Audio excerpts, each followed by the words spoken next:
Steve Bannon's criminal indictment was unsealed following his surrender to New York authorities. That's right. The documents show the one-time advisor to former President Donald Trump is facing state money laundering and conspiracy charges. These charges mirror a previous federal case. Bannon allegedly defrauded donors through a fundraising effort to build a wall along the southern border.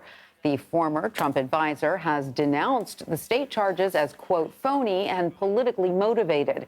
He's expected to appear before a judge later today for his arraignment. CBS News investigative reporter Graham Cates joins us now to talk about this. Graham, good to have you with us. This criminal indictment for the case unsealed earlier today. A lot of interesting information contained inside. What's new? You know, there's an interesting thing. It kind of parallels that federal case we saw where two people actually were convicted or pled guilty. But Bannon, of course, was pleaded not guilty in that case and then was eventually pardoned. And so there were 4 people charged in that one. In this case, he's the only one charged, but the indictment lays out 3 co-conspirators. So you can really see they're going for the one who kind of wasn't able to have his day in court the way we normally have because of the pardon in this case.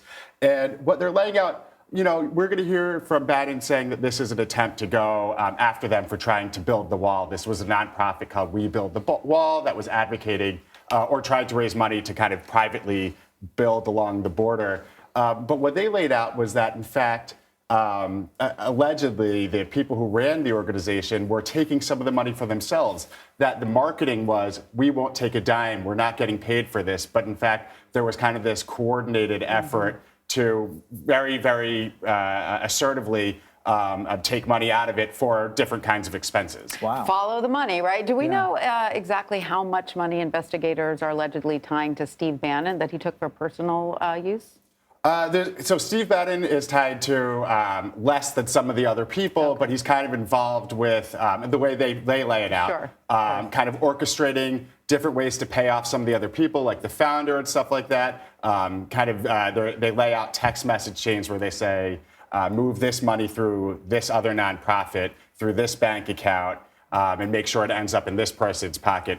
This person needs it for this other item on their agenda.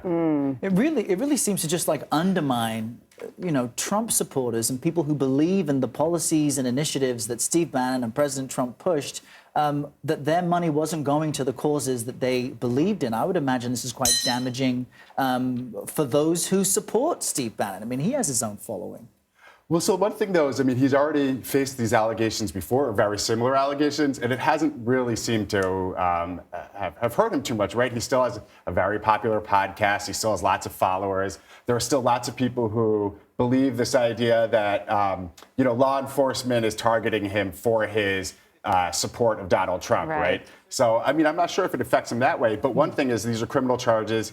He could face prison time. He was already convicted in a contempt of Congress case. He could face prison time for that. So these things will really affect him. Maybe he's just good at changing the conversation among his supporters, right? You know, deflecting it a little bit. So tell us about this new indictment coming less than 2 months after Steve Bannon was convicted for contempt of Congress related to the January 6th investigation, Graham. So where does that case currently stand, and what, if any, impact could this have on the separate investigation?